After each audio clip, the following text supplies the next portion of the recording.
Hello, my name is Yash Mittal, and this is my Lab 1 simulation walkthrough. In a first, in a half adder circuit, two inputs labeled A and B are processed to produce a sum and a carry.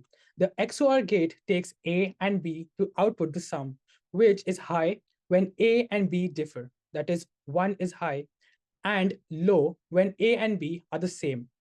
The AND gate processes the same inputs, leading to the carry output, which becomes high only when both A and B are high, indicating a carry is needed.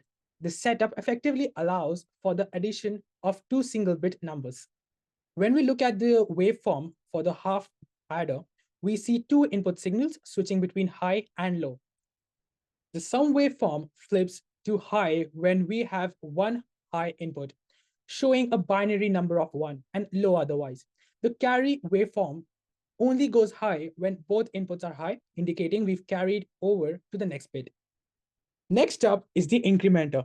Think of this as a one-up addition to any binary number. In digital, we can create a simple one-bit incrementer using a half adder by feeding it a constant 1, along with our input bit. For a multi-bit version, we chain these together, carry from one bit to the next. It's like dominoes falling, push one and the rest follow.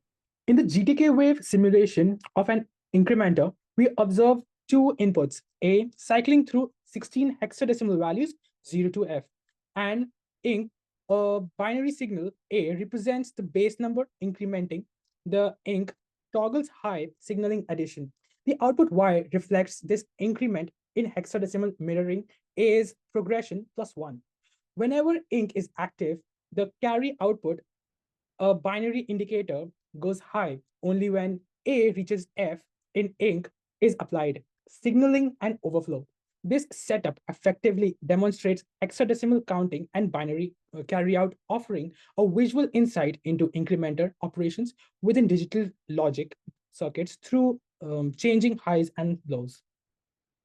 The full adder is a crucial component that allows us to add three binary digits input A, B, and C in.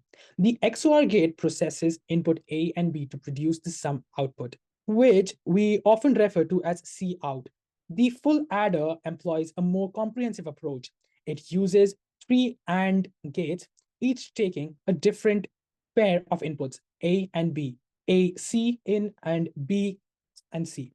These gates are responsible for determining the conditions under which a carryout is generated. If any pair of inputs is 1, its corresponding AND gate will output 1.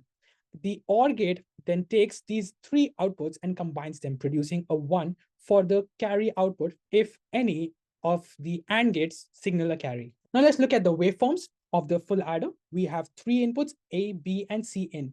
We see the sum signal changes based on the combinations of these inputs, aiming for a binary addition result. The carry output signal goes high when the sum of inputs warrants a carry, showing how we handle larger sums beyond a single bit's capacity. The 4-bit adder takes two 4-bit inputs, A and B, along with an initial carry in. Each input is split into four individual bits, feeding into the 4-bit adder, which processes these input bit by bit.